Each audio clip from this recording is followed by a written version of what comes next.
Ustaz. Oi, awak. Tengok apa Ustaz? Tengok balik, tengok unta ni. Seronok tengok orang makan. Ustaz. Ya. Malam saya dah tengok berita satu. Dia bermain anak dia pergi klinik sebab lemak longgai. Anak dia 5 tahun, dia ajak puasa. Baru 5 tahun? Tu nak tanya. So kena ajak puasa ni bila anak kita? Okey, tak apa, jangan risau.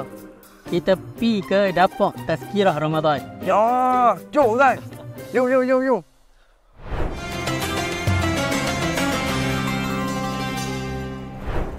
Alhamdulillah. Sekali lagi dalam siri Tazkirah Ramadan. #Ramadan terbaik. Baik Ustaz. Ya. Hari ni kita nak masak apa? Hari ni insya-Allah kita akan sama-sama kongsikan kari ayam. Tengok ni, daun karu pulai. Orang Penang sebut dia boleh. Karu pulai. Baik, Ustaz, kita berada di mana? Kita di macam biasa. Ya, tempat yang cantik dengan pemandangan, dengan padangnya, dengan kambingnya tak lain tak bukan. House of Kambing Serdang. Ya. Jadi pastikan hampa kalau belum sampai, kena main try. Di House of Kambing di Serdang. Okey. Baik Ustaz. Ni kari orang Penang. Kalau tak makan kari tak jadi Penang ke? Tu dia kata orang Penang ni hari-hari dia makan kari. Ya, hari-hari makan kari. Okey, jom kita bahan ni apa Ustaz? Mula-mula ni bawang. Bawang besar. Lepas tu halia. Baik. Okey, lepas tu ni orang panggil pepat sekawan. Kentang sikit. Yang pasti mestilah kena ada empah garing. Empah garing ni nak bagi pedas, dia warna dia cantik sikit. Apa ni, serbuk cili. Ni krisik. Ni rahsia utara ni. Dan ni santan. Ni ayam ni setengah ekor. Okey, jom kita boleh. Jom lah kita mula dululah. Potong dulu bawang ni. Jadi seperti awal tadi. Ya. Kan saya bawa tadi kan. Saya pun dah ada anak dia baru 4 tahun. Jadi kita duk rasa bila kita kena ajak dia puasa ni Ustaz? Yang Nabi SAW bagi panduan ialah ajar anak solat. Apa yang Nabi kata, muru auladakum bis solah. Perintahkanlah, suruhlah anak kamu solat ketika umur 7 tahun. Para ulama melihat bahawa umur 7 tahun tu dah umur yang boleh menerima arahan lah. Maksudnya umur yang mumayyiz, yang dah boleh membezakan baik dan buruk. Jadi itulah, kalau tanya bila nak start suruh, panduan kita berdasarkan hadis solat tu lah. Itu mesti macam tu jugalah puasa. Jadi kita ada satu panduan lah. Ya. Bila Nabi suruh ibu bapa ni perintahkan anak-anak solat ketika umur 7 tahun. Maksudnya apa? Maksudnya sebelum 7 tahun, apa benda yang mak ayah kena ajar anak tu? Dia kena kenalkan anak tu siapa Tuhan dia. Kalau tidak, dia nak sembah siapa? Dia nak semayang sehari semalam 5 kali tu kepada siapa? Dia puasa. Puasa ni kan tak makan dan tak minum. Makan dan tak minum. Dia boleh pergi sembunyi ke kan, dia makan seorang-seorang. Jadi maknanya bila kita terlalu fokus pada ibadat tapi kita tak tengok dari sudut iman, dari sudut akidah ni kan, ini jadi masalah. Dia tak kukuh. Kenapa dia nak kena solat, dia nak kena puasa kan? Solat dan puasa adalah ibadat. Ibadat ni adalah memperhambakan diri kepada Allah. Tapi Ustaz, saya rasa first time kita dengar apa nama, sebab cakap membina iman, tu saya rasa kurang dengar pasal itulah sebab kita ambil mudah tapi kita ambil ringan.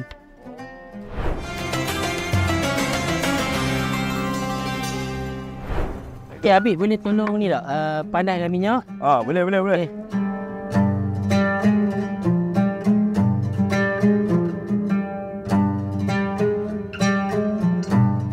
Okey, baik, kita nak masuk bahan demi ni. Dah panas sikit.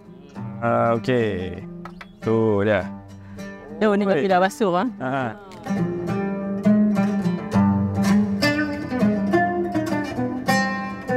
Okey, Ustaz. Okey sambil-sambil dulu tu saya nak bancuh Bancuh ni dia kena bancuh dulu dengan Ayak. dengan ayak. Oi, bau dia harum oh. Okey Ustaz, sambil bawang ni nak masak. Bila kata kita nak didik daripada awal kan, mungkin kita didik dah masa 10-11 tahun. Maksudnya lambat sikit lah. Boleh ke Ustaz? Bila kita mula 7 tahun, bukanlah 7 tahun terus sampai sebulan. Dia sikit-sikit lah.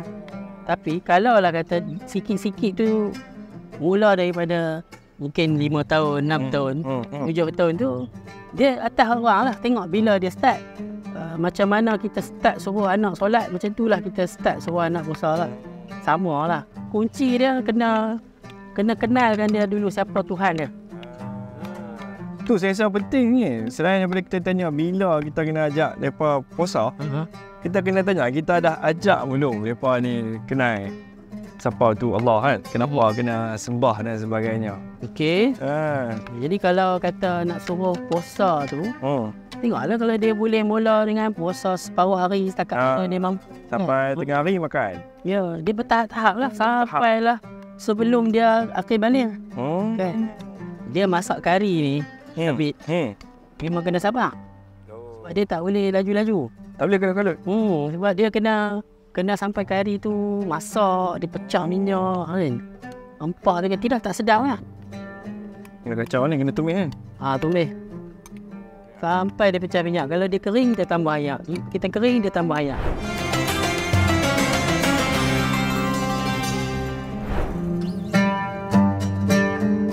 Ustaz, bila Ustaz sebut tadi kita berpuasa tu kira boleh didik separuh-separuh dulu kan. Kalau dia puasa separuh tu, tengah hari dia buka, apa dia punya hukum tu? Budak kecil ni, dia bukan mukallaf. Mukallaf ni ialah orang yang dah akil. Akil ni maksudnya orang yang berakal, orang gila, orang tak siuman, orang yang waras tengah pingsan ke Allah dia tak mukallaf lah. Okay. Macam mana dia nak buat benda dia pun tak sedar diri kan, ataupun dia tak boleh berfikiran dengan waras. Itu yang kedua, baligh yang dah cukup umur. Kan? Sebab dia satu benchmark untuk nak kata seseorang tu mencapai tempoh matang. Dia kena dia orang Islam tu maksudnya mukallaf. Itu yang asas lah. Bila dia tak mukallaf, tak ada lah berdosa kalau dia tak puasa.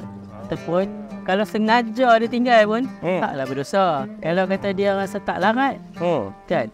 Okey lah, kita bagi dia buka puasa. Tapi kalau dia larat, dia puasa lah. Sebab tu penting kita ajak dia daripada awal. Bertahap-tahap. Memang takkan berdosa lah sebab dia bukan mukallaf. Kita yang orang tua ni yang game bahasa hitam tu tak boleh tak? Yang tu lain lah. Tu tak boleh. Dulu kan dia kata dia naik van jenazah. Tu ya? Tu saya pernah dengar juga. Tapi saya tak pernah tengok.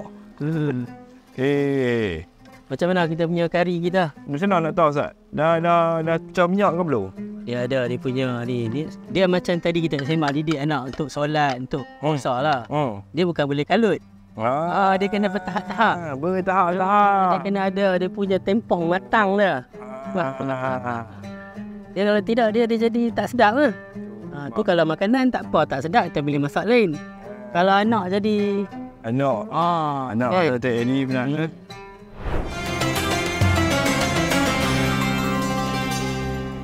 Okey Ustaz. Tadi Ustaz kata sebelum 7 tahun tu kita ajak dia supaya kenal Allah. Kata bina iman dulu kan. Saya pun nak fikir macam mana saya nak mula ajak benda tu. Ini satu ilmu jarang dibincang. Macam mana nak bina iman. Sedangkan benda ni benda yang sangat penting dan sangat asas. Tapi kita sendiri pun di Malaysia ni kita kurang pendedahan macam mana nak bina iman anak-anak. Betul? Okay. Macam mana nak mengenalkan anak-anak siapa itu Allah. Betul?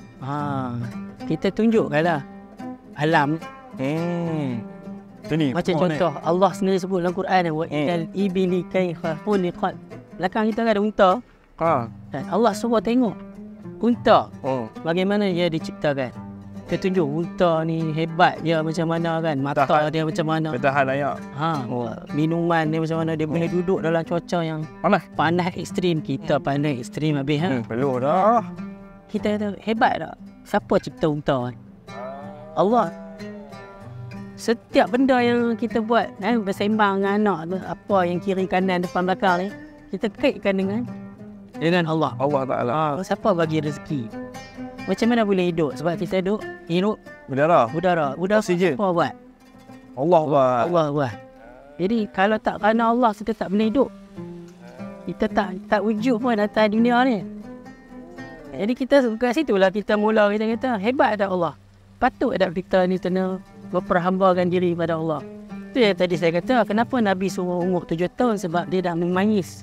Dia dah bezakan mana baik dan buruk. Dia dah ada perasaan tu. Oh, baru saya faham. Maksudnya, sebelum 7 tahun tu kita, macam Ustaz sebut tadi, kita wujudkan, kita sembang-sembang. Berterusan sampailah dia. Berterusan. Bukan sampai 7 tahun je. Kita sembang, kita cerita benda yang harian lah. Pokok, ikan, benda duk makan semua ni, siapa buat? Lepas tu siapa hebat bila dia rasa kehebatan dan kebesaran Allah tu, dah jelas kenapa dia kena sembahyang dan beribadat. Tapi bila mendidik ni dia kena berkali-kali ulang-ulang kan. Macam Allah sebut dalam surah Luqman, Allah kata apa? Wa idh qala Luqmanu li banihi wa huwa ya'izuhu ya bunayya la tusyrik billah. Dan ketika Luqman berkata kepada anak dia, dalam keadaan dia mengingatkan, wa huwa ya'izuhu tu kata kerja yang menunjukkan berulang kali, memperingatkan dengan memberi rasa. Janganlah, wahai anakku, janganlah syirik kepada Allah. Okey, Ustaz nak masuk apa lepas ni? Nampak ada cantik tu? Saya nak masukkan santan. Santan. Kali pekan kita boleh buang air sikit. Boleh, tapi dia lain lah dia punya tu. Oh.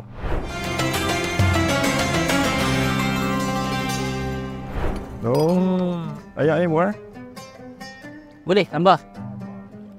Pekat ni, pekat. Pekat? Kita boleh tambah banyak sikit lagi. Oh, buah kentang. Buah kentang. Okey. Pak kata cukup. Cukup. Ni saya nak tutup dululah. Tutup dulu. Biar cepat masak lah.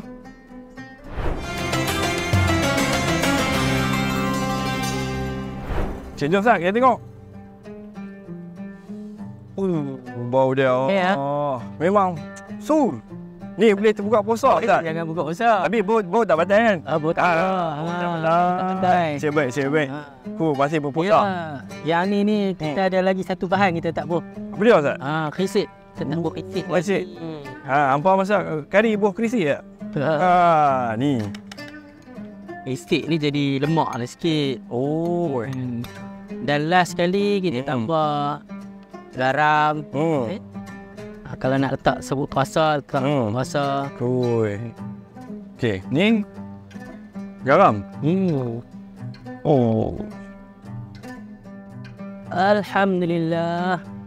Nampak gaya kita punya kari ayam ni. Kita dah boleh angkat. Kita pakai ni tu. Senang nak cedok kuah. Senang nak cedok kuah. Tengok kuah dia dengan pekat. Dengan ubi.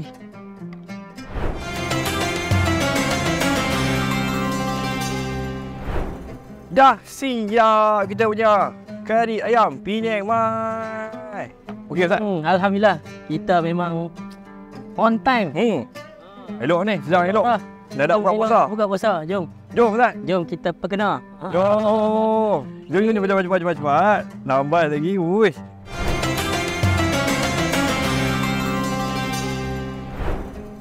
Syukur ya Allah, siap dah kita punya kari ayam. Dan yang ni lah daripada tadi. Ya. Untuk kita makan. Jadi tadi Ustaz kita dah bincang macam mana kari ni bertahap. Kita nak didik anak puasa pun kena bertahap. Jadi macam mana Ustaz? Ya. Saya sebagai, sebelum kita ada lagi 2-3 minit ni kan, saya nak ingatkan bahawa Islam ni adalah agama yang bukan melampau. Walaupun nak ajar anak untuk beramal ibadat, tetap perlu bertahap-tahap, sederhana, tidak memaksa. Dan yang paling penting yang saya sebut tadi, mestilah diasaskan dengan iman. Sebelum tu dia tahu. Dengan iman, bagi dia kenal Allah.